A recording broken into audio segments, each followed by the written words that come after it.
It's time to fly further faster. Hello everyone, Mr. Sorkin here. Welcome back to Marvel Ultimate Alliance 3.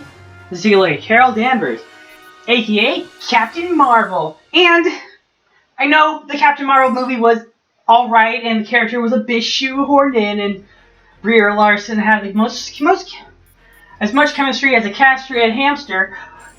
But I cannot deny this. Captain Marvel is a really important part of Marvel's history. It's hard.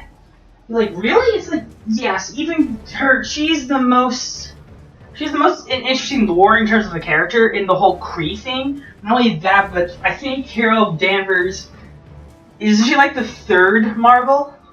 Because there's Marvel, there's Thunderbird, there's Binary, and then there's Captain Marvel. And I don't want to understand Captain Marvel because I really don't like her character. No, okay, I'm gonna put this in the wrong way. I like her character in that she's kind of badass, but I don't care about her lore. She's more of a supporting character, and I never thought that she was a primary character that carried her own story. But I've been proven wrong in the past, and I felt like in the 2010s when she was finally reintroduced to the public and Carol Danvers was the main focus of the comics, we actually got some pretty good storylines, especially with like Yon-Rogg, Magnetron as the villain. And I liked Yon-Rogg. I liked him in the movie. I felt Jude Law was the best part of the movie, if you ask me, or Ben Nicholson. But you have to understand that Captain Marvel is a giant answer to Wonder Woman. And it's a shame, but it's also like, okay, I understand Captain Marvel can be okay with having the namesake. I don't mind. It doesn't bother me at all. But it's when people are like jumping on the hype train for Captain Marvel, being like, "Oh my gosh, she had a movie where Brie Larson was the main actress. It was the first female Marvel-led movie."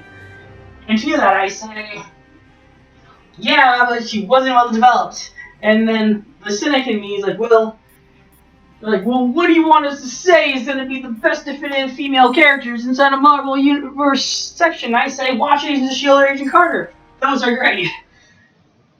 But I felt like, I don't know why Captain Marvel was boring. I felt like it was just kind of boring at times. But I like the character. The character is good on her.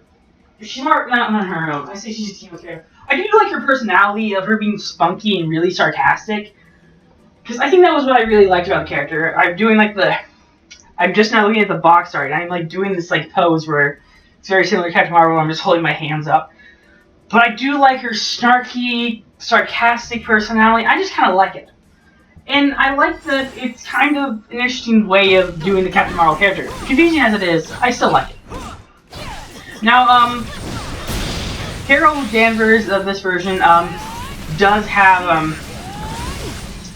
an altered costume that was added during the patch for the Ms. Marvel. I do not have it because I don't really want to main Captain Marvel. She's alright, but she doesn't really work for me. She's very close up, but it's the problem because she has the energy blast where she can be a problem. I like that heavy attack. I'm just now doing it, but it just feels so, I don't know, not pointless. Very bruisey, I guess is the term. So yeah, I also all the characters, and then I get to showcase the VLC, which I'm looking forward to, because I can talk about Blade and just be like, oh, cool, Blade's coming. Let's talk about how that was the first rated R Marvel movie, and it was the first black character. So take that, Black Panther. I like that she can fly, but at the same time, it's like, I want her photons in the punch because it just feels, she feels heavy, and I don't think that's the intent of the character. Because Captain Marvel is supposed to be kind of like a female representation of Iron Man in terms of games. But I'm not getting that from her. She seems very tank-like, and I don't know how to feel about that. So Captain Marvel is definitely one of the characters that you do want to pay attention to in terms of news and comics. Because it does appear that it's hinted at. It's hinted... I don't want to say, Oh, why can't we get that during the whole thing? What is this? Is this just a certain skill? That should have been her whole gameplay. What the hell? Why doesn't she play that during the whole thing? That makes no sense. I'd probably like playing with her if that was the option. Really? You're blocking that ability. Really? You lock the best aspect of Captain Marvel. Well, I guess it kind of does make it interesting, but there's no way to be like, oh, that's going to happen. But no, I do like Captain Marvel. I do think, like Black Panther, she is an oversaturated character. In that, I don't really hate Captain Marvel. It just feels like you can't have a Marvel story now without her. And I wouldn't mind if the stories around her were good. But at the same time, like, I don't know if you're like, what do you mean? I like her stuff when it's cosmic. But when you, like, do something where you ground Captain Marvel, it just does not work. Her stuff needs to be fucking weird, fucking, like, overdose. Or else I won't care. I'm gonna make that clear about Captain Marvel. And Brie Larson, I'm gonna address this. I'm gonna address the clear elephant in the room. I'm not going to this battle thing, and I should have gone to. I'm gonna do Battle Nebula. Brie Larson. Brie Larson. What can I say about Brie Larson's Captain Marvel as, in terms of acting and as a film character? Wasted potential is the first thing that comes to mind. I know people are like, you're a misogynist! It's like, okay, maybe. I do like female characters in media, it just depends on how they're written. Like, we'll talk about this next week, actually. I think Miss Marvel's better written than Captain Marvel and some stuff. But, it's only the small stuff.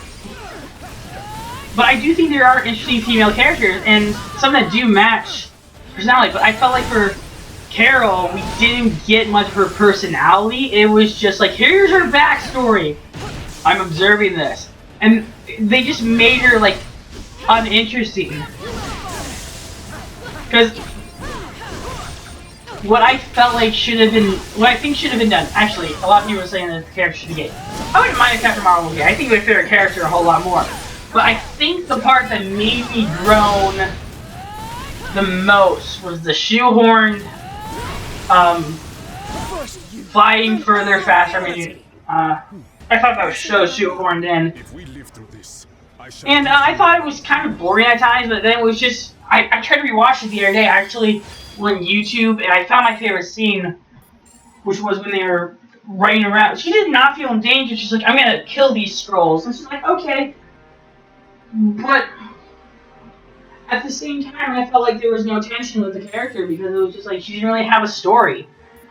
And people were like, well, she had to prove herself to Jan Rock. It's like, no, she didn't. Actually, I don't mind this alternate costume because it's very close to the movie, and if you're like me, you just want to be like, it's the movie!